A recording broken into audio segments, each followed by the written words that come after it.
"Grandma, it's cold. Please let me in." In the deep of a midwinter night, I was surprised by my granddaughter's sudden visit. Dad and Mom said they don't need a daughter who failed her high school entrance exams. Clad in her tattered uniform and with tears filling her eyes, she threw herself into my arms. "Those people. I'll never forgive them. I'll deal with them myself." Normally gentle and quiet, my husband clenched his fists. His face contorted with anger as if he were a demon. And then, he handed me a piece of paper he had written something on. "We have to put on the performance of a lifetime now." I answered with a wink to my husband. "My name is Evelyn. I am a 65-year-old housewife, living a modest life as an early elderly pensioner.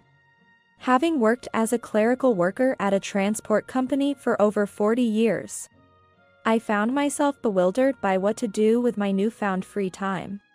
My husband, 5 years my senior, and I married through work.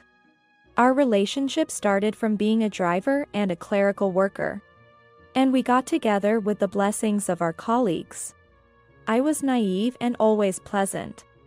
I was flattered by the attention from the drivers, calling me a Madonna. And my colleagues were worried I would never refuse anyone's invitation. Just then, I encountered a dangerous situation, and my husband saved me. Standing tall at 5 feet 9 with a sturdy build, he threw the man aside, yelling, "I'll deal with this," and barked, "Stop smiling at every man indiscriminately. I will protect you." It was an overly dramatic line. But I fell for the manliness of my usually quiet and reserved husband, and I accepted his proposal. 40 years have passed since. My husband, who retired at the same time as I did, remains quiet and not very entertaining. But his expression brightens up when watching reruns of period Western TV shows. I love his subtle smile. It seems to be a warm spring day today. Shall we go see Sophia's face?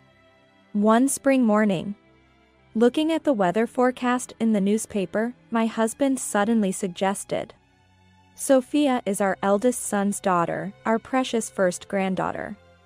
Unfortunately, we can't see Sophia until we get the okay from my son and his wife."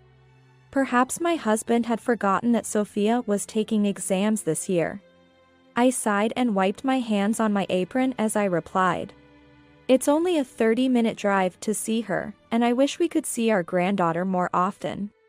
We used to visit as a family of 3 at least once a month until Sophia was in elementary school. And dining out with our son's family of 5 was our joy. My son Chris, his wife Tracy, and Sophia would all wave goodbye with a smile, saying, 'We'll come again.' However, once she started elementary school, busy with cram school and club activities, she rarely showed her face. I regretted not living together, but it was too late. Our son, putting work first, built a house near his wife's parents' house. Right after retiring, I called Tracy's mobile, wanting to see Sophia. 'Mother, aren't you being a bit selfish? Just because you've retired and have free time, you want us to come over. You prioritized your work when we needed you the most, didn't you? Plus, Sophia is taking her high school exams this year. She doesn't have time to play. Please don't call us anymore.' I was speechless.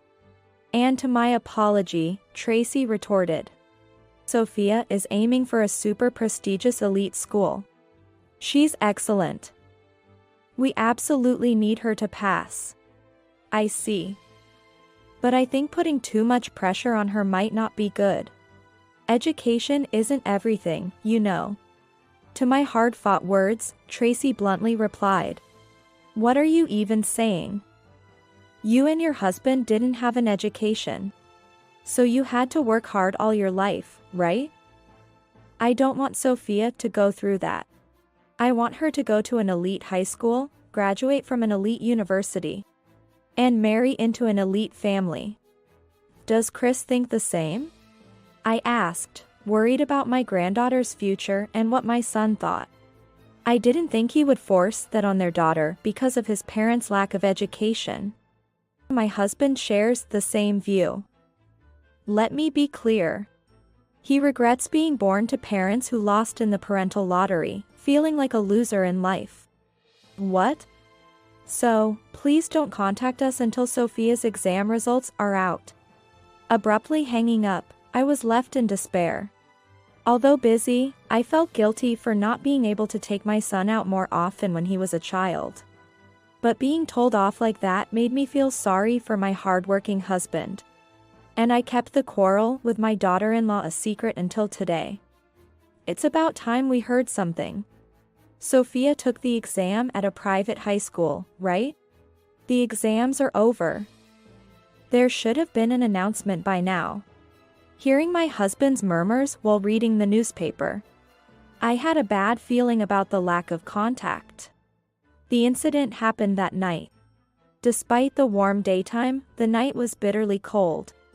Waking up to go to the bathroom, I heard someone knocking on the front door as I walked down the cold corridor in my gown.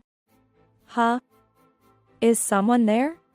Grandma, it's Sophia. I'm cold. Please open the door. Sophia? Is that you, Sophia? At such an unexpected time. I was shocked and opened the door barefoot. Sophia. What happened? Honey. I called my husband with a voice louder than I expected and hugged Sophia. What happened? You're so cold. Where's your father? Your mother? Bombarding her with questions, Sophia was too shaken to answer. I quickly took off my gown, wrapped it around Sophia, and lifted her into the house. Sophia, isn't it? Hey, what happened? Quickly, bring her in front of the fireplace. Alarmed by my frantic call, my husband came to the entrance immediately. Quick. Take her to the fireplace, quickly. Sophia's limbs wouldn't stop trembling, cold to the touch, her face and lips blue. The chattering of her teeth indicating the severity of the situation. I was told I'm not needed. Sophia managed to squeeze out the words. What do you mean? Dad and Mom said they don't need me, so I left home. Never mind that for now, warm up by the stove first. I'll make you some hot honey ginger milk, just wait. Dear, please turn on the lights quickly. Trying her best to explain her situation was Sophia. I turned on the light and was stunned by her appearance. She was in shambles. Perhaps it was her school uniform. A white blouse and a navy blue pleated skirt. Over it, she only had a gray hoodie. I fell on the way here. It hurts. When I moved Sophia's hand, I saw her tights were torn at the knee. You're hurt. Honey, could you get the first aid kit, please? Do you have any other injuries? Hearing Sophia's injuries, I was shaken. But my husband's voice telling me to calm down reached my ears. Being a truck driver who had witnessed numerous accidents, he was more composed in emergencies. Once you've calmed down, tell us everything that happened. The husband gently urged Sophia to drink the hot milk. As her body warmed up and she looked at our faces, feeling reassured, she began to explain her situation in bits and pieces, crying. I failed my high school entrance exams. I didn't pass. I failed. Dad was disappointed, and Mom was furious. They said I'm not their child anymore, that they don't need me. What? I don't think they meant that seriously. Soothing her crying back, Sophia started to sob. Dad and Mom said they don't need me because I failed to get into the elite high school. The thought that my son and his wife, rather than comforting Sophia, struggling with the pressure and disappointment of failing, told her to leave was monstrous. Furious at the parents' cruel treatment, my body trembled with anger. Looking at my husband, his forehead vein popped, frowning deeply, his fists trembling. This is ridiculous. My heart sank at my husband's shout, resembling the fury he had when he threw a driver harassing me 40 years ago. Grandpa isn't angry at you, Sophia. Are you hungry? You should take a bath now. It's best to warm up and sleep well tonight. Right, let's do that. Sophia, having cried and calmed down, nodded and finally smiled. I intended to call my son immediately to come and pick her up, but my husband stopped me. I'll never forgive them. If we send Sophia back now, they might say the same thing. I have a good idea. I was startled by the smile of my usually quiet and humorless husband. His eyes were too sharp and frightening. What are you planning to do? If he went as far as laying hands on my son, let alone Tracy, it would be terrible. Known to be frightening when angry, I wanted to scold my son too, thinking of Sophia's tears, but it was crucial to make them apologize first. I'm glad you came to us. To walk all this way. Sophia, you're dear to us. His eyes, sharp until a moment ago, softened with love for his granddaughter. I felt relieved by my rational husband. I want to discuss something with you. I'm thinking of letting Sophia stay with us. Huh? I was taken aback by the unexpected suggestion and looked at my husband. She's our precious granddaughter. The time we couldn't see her must have intensified our love for her. I understood the sentiment but shook my head, thinking it was impractical. I understand how you feel, but that's unreasonable. She still has school, and her parents are just upset because things didn't go as expected. If we contact them tomorrow, they'll come to pick her up immediately. No, nothing would be better than that, I think, though it's just in case. However, though, it's infuriating. It's frustrating to just send Sophia back easily. We have to teach them a lesson. Justice, justice. My husband, a fan of cowboy TV shows, said this and then asked me to prepare paper and pencil, scribbling something to show me. What do you think of this script I wrote? Yes, I think it's good. Our precious granddaughter was treated so horribly. A little payback won't hurt. Let's teach them a proper lesson.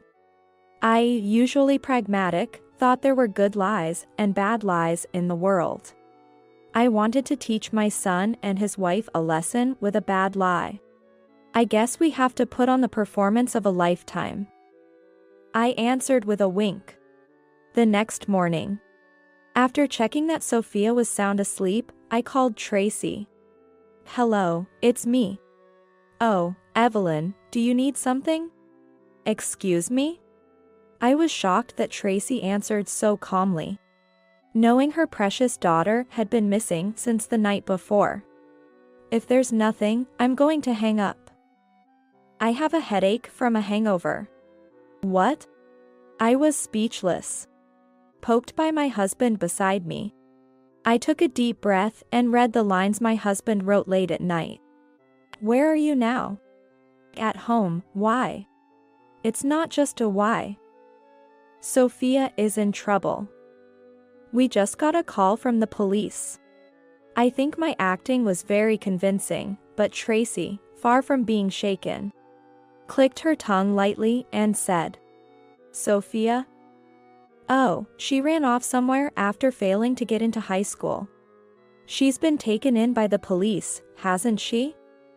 Why would they contact you, though? Well, whatever. I have a headache. Could you go pick her up and bring her here? How am I supposed to bring her there? By car, obviously. Tracy, please listen calmly. A car is out of the question. Of course, so are taxis, buses, and trains. She's gone to heaven. The only vehicle for her now would be a hearse. What? Living for 65 years, I felt my blood boil for the first time. I was furious because Tracy, hungover, mentioned that my son Chris hadn't come home last night either. After finishing the conversation with Tracy, my hands were trembling as I dialed my son. Now, it was time to deliver the script written for him. Chris, where are you right now? What's with the call so early in the morning? I'm at work. I just got a call from Tracy. Sophia is in trouble. She said she couldn't reach you, so she contacted me. What kind of trouble? I heard she left home because she was upset about failing her exams. Don't tell me she's at your place? Sorry to bother you, but could you bring her home? That's impossible. It seems only the parents can do the identification. You need to come. Sophia is inside a hearse. What? Stop arguing and come over quickly. We played the performance of our lives.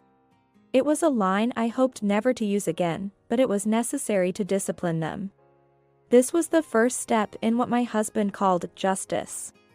The script my husband prepared had different reactions for Tracy and Chris. And I was impressed by his analytical skills and insight. Both were silenced by shock at my performance. It was their punishment for spending a night without worrying about their daughter's whereabouts. They should suffer until they arrive here.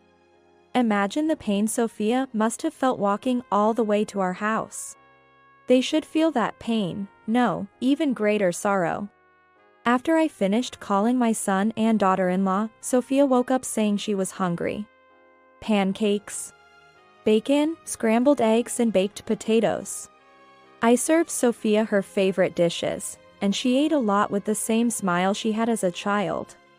An hour and a half later, Tracy arrived by taxi first, followed by Chris a few minutes later. You're her mother, and you didn't even look for your daughter.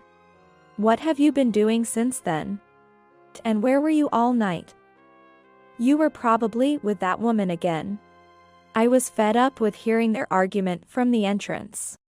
You two are causing a disturbance.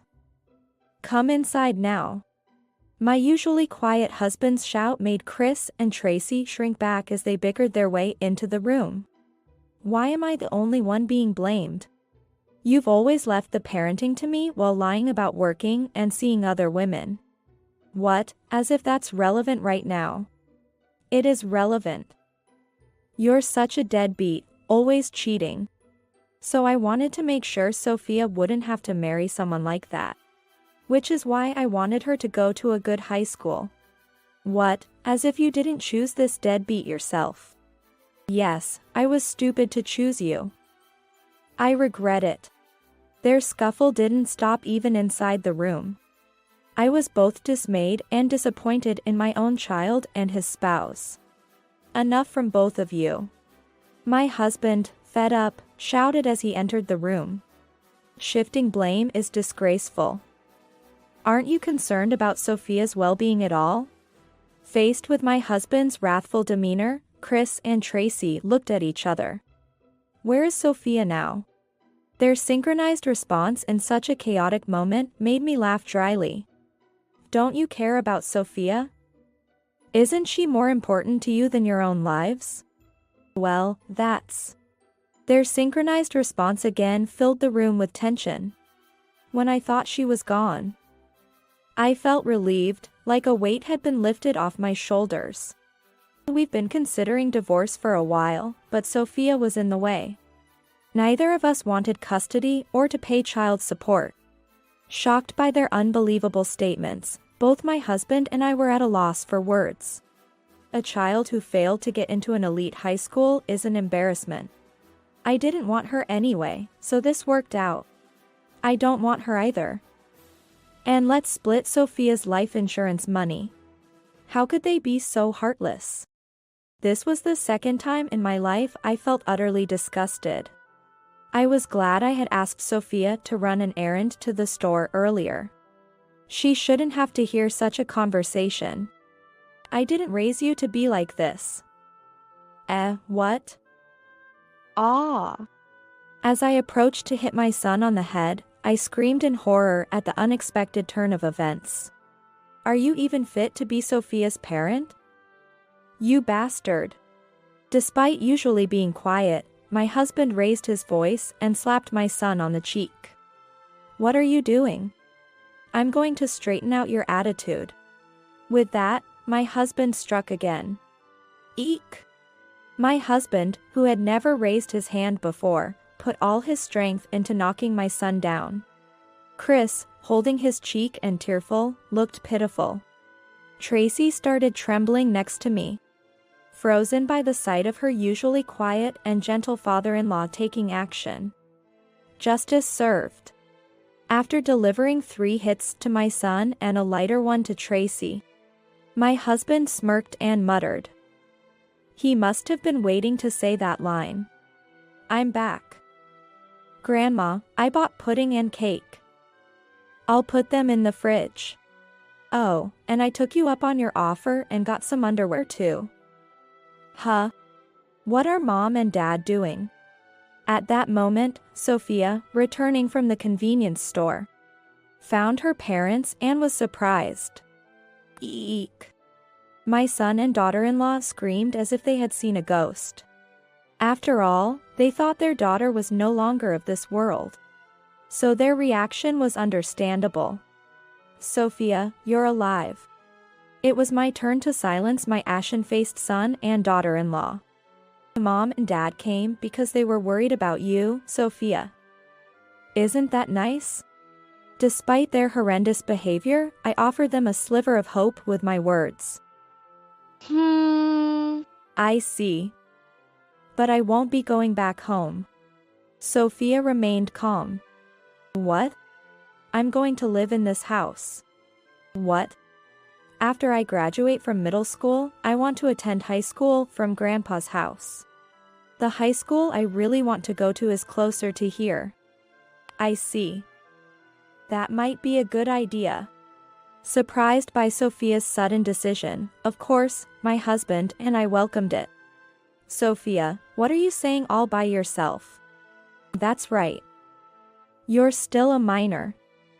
We won't allow it." My son and daughter-in-law quickly switched tactics, trying to persuade their daughter. "But you both said you didn't need me, right? I was abandoned." "Don't say it's up to you. Who do you think raised you to this point?" My son became emotional and raised his hand to his daughter. The situation escalated quickly. In an instant, all I could do was hug Sophia, who started crying, while I saw the flames of fury in my husband's eyes. Don't mess around, justice served. For the second time that day, my husband delivered his catchphrase, grabbing my son by the collar and throwing him to the ground. "We're no longer parent and child. I'm cutting ties with you, so get out." After scolding my son and daughter-in-law, my husband tenderly said to Sophia, "Don't worry. I will protect Sophia."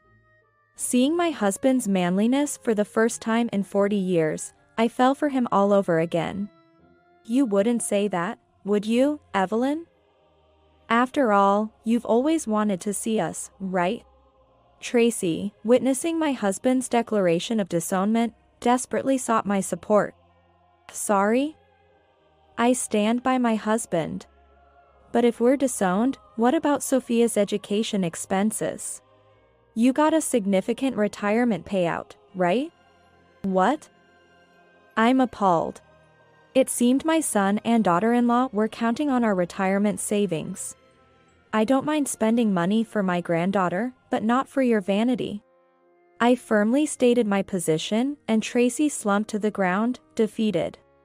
In the aftermath, my son and daughter-in-law, whose true colors and misdeeds were revealed, fought constantly and eventually divorced. My son, far from repenting, moved in with his affair partner but was kicked out due to the backlash from Tracy's family. Tracy, likely overwhelmed by stress, turned to alcohol during the day and developed a dependency.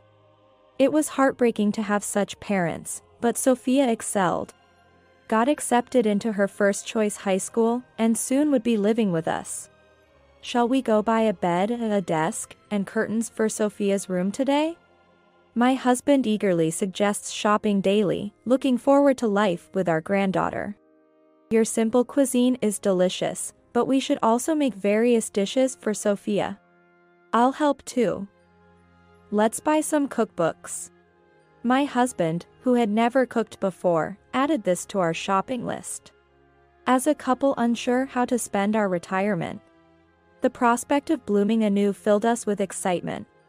3 years later, Sophia graduated high school with honors and was accepted into the medical school of a university in Boston. After I graduate from university, I will definitely come back here. Just think about your happiness, Sophia. Take care of yourself. I held my granddaughter's hand, who was determined to work as a doctor in our town. No matter what, Grandpa is on your side, Sophia. My husband, beaming with pride, supported our granddaughter's dreams, clearly adoring her. Looking at the sunflowers, I pondered our new beginning.